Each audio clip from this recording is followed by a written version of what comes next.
दोस्तों, मैं हूं आपके साथ में कैलाशनाथ जोगी। आप देख रहे हैं सफलतम आईएएस पीसीएस क्लासेस। दोस्तों, हो चुका है आगाज रण का, युग बदलने की है तैयारी, जीत उसी की होगी जिसकी मेहनत है जारी, जो पसीना बहाएगा मैदान जीत के ले जाएगा। दोस्तों, इसी के साथ में हम आज अध्ययन करेंगे मेंस का। एक आंसर आया, मेंस आंसर राइटिंग पर फोकस करते हुए हमारा जो प्रथम प्रश्न है कि 2022 में पूछा गया है 10 मार्क्स में कि प्राथमिक चट्टानों से आप क्या समझते हो तथा इसके विभिन्न प्रकारों का वर्णन कीजिए। ऐसे प्रश्नों को कैसे टैकल करना है, इन सब के लिए आप सभी को एक बेसिक फॉर्मेट बताता हूँ। पहले सभी को आपको इस प्रश्न को टुकड़ों में तोड़ना है। तो टुकड़ों में तोड़ने के लिए सबसे पहले आपको प्राथमिक चट्टान के बारे में समझना चाहिए कि प्राथमिक चट्टान से आप क्या समझते हो। इसके बाद में आपको नेक्स्ट पहला प्रश्न यहाँ हो गया। दूसरे प्रश्न के लिए इसके विभिन्न प्रकारों का वर्णन कीजिए। 150 वर्ड में लिखना है तो हमें ये एवरेज लगा लो कि कम से कम 30-40 वर्ड तो प्राथमिक चट्टानों के बारे में देने हैं, और बाकी के जो भी वर्ड बचते हैं वो वर्ड हम किनके बारे में देंगे, प्रकारों के बारे में। ठीक है दोस्तों, तो अब हम पहले मैं आपको क्वेश्चन लिखने की एक फॉर्मेट बता देता हूं। अगर आपको कोई भी मेंस आंसर राइटिंग की फॉर्मेटिंग करनी है तो सबसे पहले उसका परिचय लिखना होता है। इसमें हम परिचय प्राथमिक चट्टानों से या चट्टानों के स्वरूप से स्पष्ट कर सकते हैं। तो देखो सर, अब हम स्टार्ट करते हैं इनका कैसे लिखा जाए। देखो, उत्तर में हम यहाँ से उत्तर स्टार्ट कर रहे हैं, कैसे लिखा जाए। तो उत्तर में आपको सबसे पहले बता दूं कि चट्टानों की परिभाषा से बताते हैं कि चट्टानों से आशय हैं, कि चट्टानों से आशय हैं। क्या आशय हैं? कि चट्टानों से आशय हैं, क्या आशय है कि विभिन्न खनिजों का संयोग। क्या है, आप क्या बताओगे? क्या आशय है? आशय विभिन्न, क्या बताओगे? विभिन्न खनिजों का संयोग। विभिन्न खनिजों का संयोग है। यह आपको चट्टान की डेफिनेशन देनी है, मात्र 10 संयोग है। देखो, दे दिया। इसके बाद में अब हम आते हैं डायरेक्ट प्राथमिक चट्टान पर। तो प्राथमिक चट्टान में हम क्या लिखेंगे? प्राथमिक चट्टान को हम लिखेंगे कि प्राथमिक चट्टान का निर्माण, प्राथमिक चट्टान। अब देखो, प्राथमिक चट्टान के निर्माण में आप क्या बताओ कि प्राथमिक चट्टान का निर्माण किससे हुआ है? निर्माण लावा के घनीभूतीकरण से हुआ, लावा के ठंडे होने की प्रक्रिया से हुआ का निर्माण। तो हम कहेंगे लावा के घनीभूती प्रकरण से। लावा, या इसे कोष्टक में आप लिख दोगे ब्रैकेट में कि मैग्मा के घनीभूतीकरण, या आप यहाँ लिख सकते हो ठंडे होने के क्रम में घनीभूतीकरण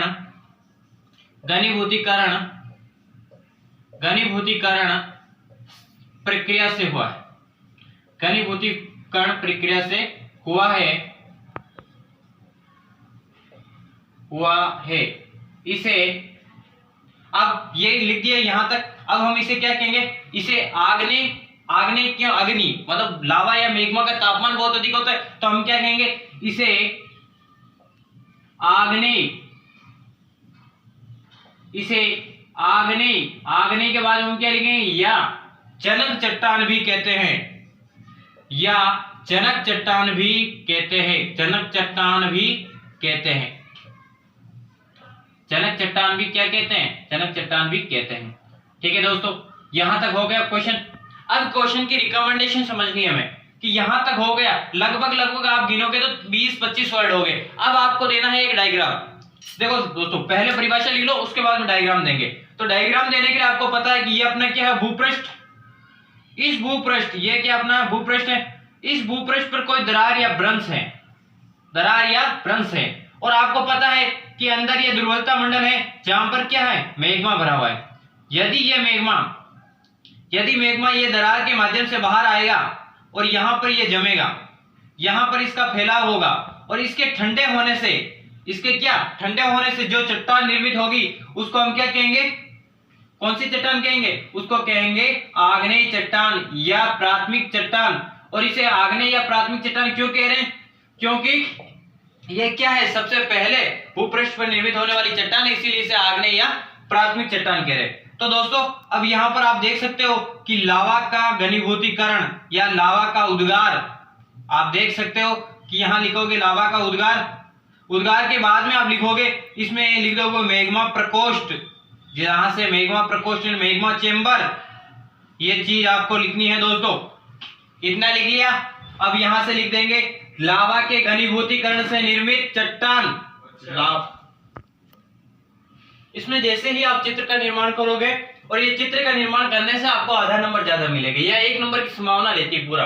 देखो दोस्तों, सबसे पहले आपको परिचय या भूमिका लिखनी होती है, मतलब आप किस बारे में बता रहे हो, उसकी शुरुआत कैसे हो, ये सारी चीजें आपको समझानी होती है। तो हमने बताया कि प्राथमिक चट्टानों से आप क्या समझते हो। पहले आपने चट्टान को ही डिफाइन कर दिया कि चट्टानों से आशय है विभिन्न खनिजों का संयोग, विभिन्न खनिजों का संयोग। आगे वाला एग्जामिनर समझ जाएगा कि आपने क्या लिखना चाह रहे हो। फिर आपने बताया दूसरा स्टेप लिया कि प्राथमिक चट्टान का निर्माण लावा या मैग्मा के घनीभूतीकरण प्रक्रिया से हुआ है, मतलब ठंडे होने की प्रक्रिया से हुआ है। इसे आग्नेय क्यों कह रहे, क्योंकि तप्त लावा है, एकदम मैग्मा एकदम आग के समान है, इसीलिए इसे आग्नेय चट्टान या जनक चट्टान भी कहते हैं। इसी के साथ में आपने ये चित्र कंप्लीट कर लिया। अब नेक्स्ट आते हैं। नेक्स्ट में हम आपको देंगे कि इसके साथ में अब यहां मैं मिटा रहा हूं, आप उतार लेना, ठीक है। अब हम क्या करेंगे, पहले क्वेश्चन को हमने अटेंड कर लिया। दूसरा क्वेश्चन इसी में है कि इसके विभिन्न प्रकारों का वर्णन कीजिए। दोस्तों, प्रकारों के वर्णन करने से पहले आपको यह समझना होगा कि इसको कैसे मल्टी डायमेंशनल दे, कैसे इसको डायग्रामिंग करें कि अच्छा आगे वाला क्या हो जाए, इंप्रेस हो जाए। वो तो अपने 30 शब्दों में हो गया उसका इंट्रो से आप मेन बॉडी पर आते हैं। मेन बॉडी में हम प्राथमिक चट्टानों के प्रकारों को वर्णन करेंगे, लेकिन विभिन्न आधारों पर करेंगे। जैसे आप पहले देखोगे, या तो आप ऐसे मल्टी एरो कर दो, या फिर आप कोई गोला बना दो, या कैसे भी करो। हम मल्टी डायमेंशनल के तरफ पर वहां पर एरो डायग्राम बनाएंगे। तो इसमें हम बताएंगे कि प्राथमिक चट्टानों के प्रकार, प्राथमिक चट्टानों के प्रकार, प्राथमिक चट्टानों के प्रकार, प्राथमिक चट्टानों के प्रकार में हम आपको बताएंगे। अब जैसे प्राथमिक चट्टानों के प्रकार, अब प्रकार विभिन्न आधार है। पहला आधार हम लेंगे, वो लेंगे कि मैग्मा के ठंडे होने के प्रक्रम में, कि मैग्मा भूपृष्ठ पर ठंडा हो रहा है या अंदर ठंडा हो रहा है भूगर्भ में। तो मैग्मा या लावा के ठंडे होने के क्रम में, मैग्मा या लावा के ठंडे होने के आधार पर, लावा के ठंडे होने के आधार पर आपको बताया गया कि यह प्रक्रिया क्या कहलाती है, घनीभूतीकरण। ठंडा होने के आधार पर, होने के आधार पर, होने के आधार पर ये 2 प्रकार की होगी। लेकिन हम क्या करेंगे, पहले इनको डिफाइन करेंगे कि किस आधार पर। दूसरा हम बताएंगे, दूसरा प्रकार वो होगा क्रिस्टल या कणों के आधार पर। आप जैसे ग्रेनाइट देखते हो ब्लैक ब्लैक होती है, उसमें छोटे छोटे से व्हाइट व्हाइट दाने होते हैं, वही क्रिस्टल है। तो क्रिस्टल के आधार पर, क्रिस्टल या रवों के आधार पर, क्रिस्टल या पहले लिख दो रवो, क्रिस्टल या रवों के आधार पर, क्रिस्टल या रवों के आधार पर आप देख रहे हो ना दोस्तों, किस प्रकार हम डिवीजन कर रहे हैं। थर्ड डिवीजन होगा, वो होगा क्या होगा, सिलिका की मात्रा के आधार पर, क्योंकि अपना जो ग्रेनाइट चट्टान है वो पिघलती है, उसमें सिलिका होती है। सिलिका का सूत्र आप सब जानते हैं, रेत SiO2। अब हम कहेंगे सिलिका की मात्रा के आधार पर। दूसरा अपना होगा, वो होगा सिलिका की मात्रा के आधार पर, मात्रा के आधार पर, मात्रा के आधार पर, मात्रा के आधार पर। देखो 3 डिवीजन कर दिए। पहला डिवीजन मैग्मा या लावा के आधार पर, ठंडे होने के आधार पर। दूसरा रवो या क्रिस्टल के आधार पर, सिलिका की या मात्रा के आधार पर। देखो दोस्तों, ये डिवीजन 2 प्रकार का होगा, अंतर्भेदी और बहिर्भेदी। आगे लिख देंगे सब। रवो के आधार पर बड़े कणों वाली और छोटे कणों वाली, और इसमें 4 प्रकार का होगा। पहला होगा अम्लीय, दूसरा होगा माध्यमिक, तीसरा होगा क्षारीय, चौथा होगा अति क्षारीय। इस प्रकार ये डिवीजन हो गया। अब हम इसको मिटा के वापस सिंप्लीफाई, मैग्मा के लावा ठंडा होने से, रवों के आधार पर, सिलिका के आधार पर, इस प्रकार से करेंगे। दोस्तों किस प्रकार आप बताइए कमेंट करके मुझे, आपको समझ में आ रहा है नहीं आ रहा आपका। इसीलिए अब हम इनको मिटा देते हैं और एक एक को वापस इनको काउंटर करके लिखते हैं। देखो दोस्तों, अब हमारा पहला प्रकार था।